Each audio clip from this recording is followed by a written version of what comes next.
इस देश में सरकार के द्वारा जितने भी कानून बने और वो कानून वापस हुए तो वो कानून सड़क पे विरोध करने के बाद वापस हुए। हमने देखा किसान आंदोलन लगभग 1 साल से ज्यादा चला और उसके बाद सरकार को झुकना पड़ा, सरकार ने कानून वापस लिया। उसके बाद हमने देखा एडवोकेट अमेंडमेंट एक्ट और कितने एक्ट बदले, उसको लेकर जनता सड़कों पे उतरी, तब जाकर के है कानून जो है सरकार ने वापस लिया। लेकिन इस देश के जो हमारे मुसलमान हैं, उसने सर्वोच्च न्यायालय पे अटूट विश्वास है और उसी विश्वास को उसने दिखाया और सड़कों पे जो है उत्पात न मचा करके, विरोध न जता करके, धरना प्रदर्शन पे न बैठ करके उसने क्या चुना? सुप्रीम कोर्ट का दरवाजा चुना। और सुप्रीम कोर्ट के अंदर आज 20 मई को क्या वक्फ बिल को लेकर वक्फ बोर्ड मुसलमान हार गया है? इसको लेकर आज पूरी रिपोर्ट में हम आपको जानकारी देंगे कि क्यों मुस्लिम समाज के अंदर अभी जो है खुशियां नहीं है, निराशा है। उसके पीछे क्या कारण है वो आपको हम बताएंगे। देखिए, 3 जजों की बेंच, जब सीजीआई खन्ना, पूर्व के सीजीआई खन्ना थे, तो 3 जजों की बेंच बैठती थी और 3 बार लगातार बैठी वो, अलग अलग डेट में आकर के, और तीनों बार ऐसा लगा कि मुस्लिम पक्ष की आज जीत हो जाएगी तो कल जीत हो जाएगी, क्योंकि सीजीआई खन्ना के इस तरह के बयान निकल के सामने आ रहे थे जिससे ये उम्मीद लग रहा था कि मुस्लिम पक्ष की जीत हो जाएगी। खन्ना ही वो थे जो 3 अंतरिम रोक जो है इस बिल पर, सरकार के बिल पे लगाया था, जिसमें था कि गैर मुस्लिमों का वक्फ बिल के अंदर या वक्फ काउंसिल के अंदर जो नियुक्ति होना था उसको रोक लगाया था, डीएम के हस्तक्षेप को रोक लगाया था, और जो 100 साल पुराने वक्फ की प्रॉपर्टी है उसको गैर वक्फ साबित करने के मामले को लेकर रोक लगाया था। तो ये तो सीजीआई खन्ना थे। लेकिन आज 20 मई को क्या हुआ और क्यों मैं ये सवाल उठा रहा हूं कि क्या सच में ये जो मायूसी दिख रही है, क्योंकि सीजीआई खन्ना जब सुनवाई कर रहे थे तो मुस्लिम बहुत खुश हो रहे थे, मीडिया में बाइट चल रहा था, सोशल मीडिया पर लिख रहे थे, लेकिन आज की सुनवाई में ऐसा कुछ नहीं हुआ। आज सब शांत है। तो ये सवाल उठता है कि क्या आज की सुनवाई में मुसलमान सुप्रीम कोर्ट के अंदर हार गया? क्या वक्फ बिल सुप्रीम कोर्ट के अंदर जो है पूरी तरीके से मजबूती से पक्ष नहीं रख पाए कपिल सिब्बल या अभिषेक मनु सिंघवी, और वक्फ बिल यहाँ पर जो है हरी झंडी उसको मिल जाएगा और वक्फ बिल नहीं रोक पाएगा और वक्फ बोर्ड हार जाएगा?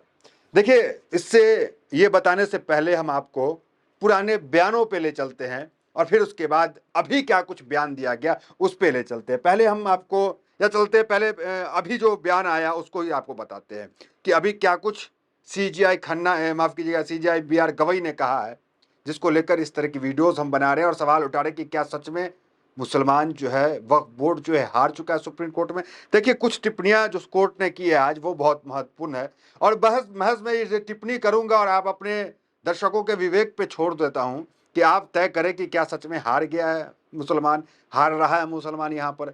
देखिए, सीजीआई क्या कहे उन्होंने। देखिए, संसद द्वारा पारित कानूनों में संवैधानिकता की धारणा होती है और कोई कानून संवैधानिक नहीं है इसका जब तक कोई ठोस मामला सामने नहीं आता, अदालतें इसमें हस्तक्षेप नहीं कर सकती है। ये सीजीआई बीआर गवई ने आज कहा है। आज की सुनवाई में कपिल सिब्बल से, देश की जनता से आज कहा कि संसद द्वारा पारित कानून में संवैधानिकता की धारणा होती है और कोई कानून संवैधानिक नहीं है इसका जब तक कोई ठोस मामला सामने नहीं आता, अदालत इसमें हस्तक्षेप नहीं कर सकती है। कोर्ट की पहली टिप्पणी पकड़ के रखिएगा, इसको दूसरे पे आते हैं।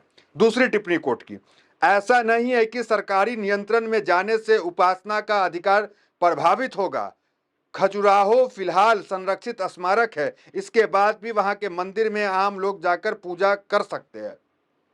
तो एक एग्जाम्पल सीजीआई ने दे दिया कि वो भी तो मंदिर सरकार के नियंत्रण में है लेकिन पूजा कर सकते हैं वहां पर। लेकिन देश में मुसलमानों के लिए किस तरीके से वोट बैंक की राजनीति की तरह नफरत फैलती है, क्या सीजीआई इससे वाकिफ नहीं है? सीजीआई वाकिफ है। फिर भी सीजीआई जो बयान दे रहे हैं वो बयान हम आप दर्शकों के विवेक पे छोड़ते हैं। ये 2 बयान जो हमने बैक टू बैक सुनाया, क्या उससे लग रहा है कि मुस्लिम पक्ष यहां पर जीत रहा है? ये आपके विवेक पे छोड़ रहे हैं। अब हम आते हैं थोड़े पुराने बयान पे जो सीजीआई खन्ना दे रहे थे। देखिए, एक पल को जब मैं भी इसे लाइव देख रहा था कोर्ट रूम को, तो एक पल को लगा जब शुरुआत हो रही थी कि शुरुआत में जो सरकारी वकील है सॉलिसिटर जनरल तुषार मेहता, वो क्या कह रहे थे? वो कह रहे थे कि इस 3 मामले प्रावधान पे ही सुनवाई हो, पूरे वक्फ बिल पे सुनवाई ना हो। तो इसको लेकर हालांकि सीजीआई गवई जो थे उन्होंने कहा, उन्होंने उनकी बात को नजरअंदाज किया, उनको वहां पे दरकिनार किया और कपिल सिब्बल ने कहा कि नहीं नहीं 3 पे नहीं, पूरे बिल पे हम टुकड़ों में बात नहीं कर सकते हैं, हम टुकड़े में इसकी सुनवाई नहीं कर सकते हैं, इस पे बहस नहीं कर सकते। तो एक बार ही पूरे बिल पे ही चर्चा शुरू हुई और उसके बाद आगे आपको बता दें कि आज जो है कोई फैसला नहीं हुआ, कोई अंतरिम रोक नहीं लगा है और ये मामला जो है आज कल पे टाल दिया गया। कल फिर जो है बेंच बैठेगी जिसमें एक एजी मसीह है और एक जो है स्वयं जो है सॉलिसिटर जनरल, माफ कीजिएगा, ये chief justice of India BR Gavai हैं। देखिए संजय खन्ना जो है, संजीव खन्ना माफ कीजिएगा, जो CJI है, पूर्व में रहे हैं, उनका बयान सुनिए। और यही सब वो बयान है जिससे उस वक्त मुस्लिम जश्न मना रहे थे और अभी मुस्लिम शांत हैं। इनको लग रहा है कि वक्फ बिल जो है वो हम हार रहे हैं केस को। देखिए उन्होंने कहा था संजीव खन्ना ने, अंग्रेजी शासन काल में पहले वक्फ रजिस्ट्रेशन की व्यवस्था नहीं थी, बहुत सारे मस्जिदें 13वीं 14वीं और 15वीं शताब्दी की बनी है, आप चाहते हैं कि वो आपके सेल डीड दिखाएं, कहां से दिखाएंगे। दूसरा बयान संजीव खन्ना का, मिस्टर मेहता, क्या आप यह कह सकते हैं कि अब से हिंदू संस्थानों में मुस्लिमों को भी एंट्री मिल जाएगी, वे उसका हिस्सा हो सकते हैं? इसका जवाब आप साफ साफ दें। तीसरा बयान, फिर हिंदू बंदोबस्ती के सलाहकार बोर्ड में मुस्लिम क्यों नहीं है? क्या आप कह सकते हैं कि अब से आप मुस्लिमों को हिंदू को बंदोबस्ती बोर्ड में हिस्सा बनने की अनुमति देंगे? खुलकर कहिए, जो बंदोबस्ती बोर्ड है उसमें जाने की एंट्री देंगे, खुलकर कहिए। ये तमाम जो बयान थे उससे जश्न मन रहा था मुसलमानों के अंदर और ऐसे उम्मीद जग रही थी कि मुसलमानों की जीत हो जाएगी, वक्फ की जीत हो जाएगी, क्योंकि हमने देखा है कि करोड़ों मुसलमान जो संसद के बाद जो JPC में मामले को भेजा गया था, मेल करके ईमेल आईडी के जरिए को मशवरा दिया था कि ये बिल हमको नहीं चाहिए, ये बिल हम रिजेक्ट करते हैं। इसलिए हम कह रहे हैं कि ये जो संजीव खन्ना थे उस तरह के बयान दे रहे थे, अब जो बयान गवई दिए वो टिप्पणियां हमने कर दी। और संजीव खन्ना ने उस वक्त 3 प्रावधानों पे जो है अंतरिम रोक तक लगा दिया था, लेकिन अब जो मामला निकल के आ रहा है वो दर्शकों के विवेक पे है। आप जरा विचार कीजिए कि क्या लग रहा है, क्या मुस्लिम पक्ष इसमें जीत रहा है? देखिए कोर्ट रूम की एक वीडियो है जिसमें बहस हो रही है। इस बहस में जो आपको मुस्लिम पक्ष की तरफ से वकील हैं कपिल सिब्बल, वो कुछ बता रहे हैं। उसमें CJI कहते हैं कि हम भी मज़ार गए हैं, मज़ार में ये तमाम चीजें होती हैं। ये क्या मामला, जरा इस वीडियो को देखें आप। What is a waqf? A waqf, Malaj, is a endowment to Allah, to God, a dedication to Allah, to God. And that, pursuant to that dedication, that property can't be dealt with in terms of transfer. You can't transfer that property to anybody. Once a waqf is always a waqf. That's the very concept of a waqf, Malaj. In other words, if I have, Malaj, in fact, dedicated my piece of property, because I cannot dedicate somebody else's piece of property. And the historical reason behind it, let me just tell your lordships that, is that, as your lordship knows, under our constitution, Malaj, the state cannot possibly finance religious institutions. Cannot finance, Malaj. If there's a mosque, Malaj, the state cannot finance it for its upkeep. If, Malaj, there is a burial ground, this has to be created through private property. So what happens is, Malaj, that people at the end of their lives, Malaj, give their private property dedicated to God, so that those who come later, Malaj, can take advantage of that property. There are no earnings there, Malaj. If you go to a burial ground, Malaj, nobody earns. People come to bury their dead bodies, Malaj, and they charge a certain amount through which they maintain that. If you go to a mosque, Malaj, there's not a chadhava, Malaj, like in temples. They don't have 1,000 crores, 2,000 crores, 3,000 crores, Malaj. There are no chadhavas in mosques. So those have to be maintained. And how are they going to be maintained? Through the kind of monies that we collect through processes, Malaj, of charity. That's all. That happens in other religions also. When temples are...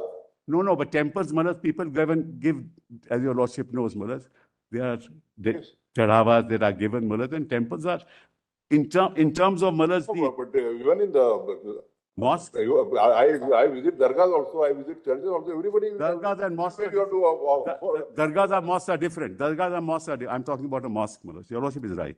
On dargah, it's different. But I'm talking about mosques. So what I was trying to say was, Malaj, the ways to preserve these properties is through these kind of efforts that are made by the community, right? Now, Malaj, what they say is that if anybody, supposing an encroacher creates a dispute, that property will lose its character as waqf property as long as the dispute is pending. This is what the Act says.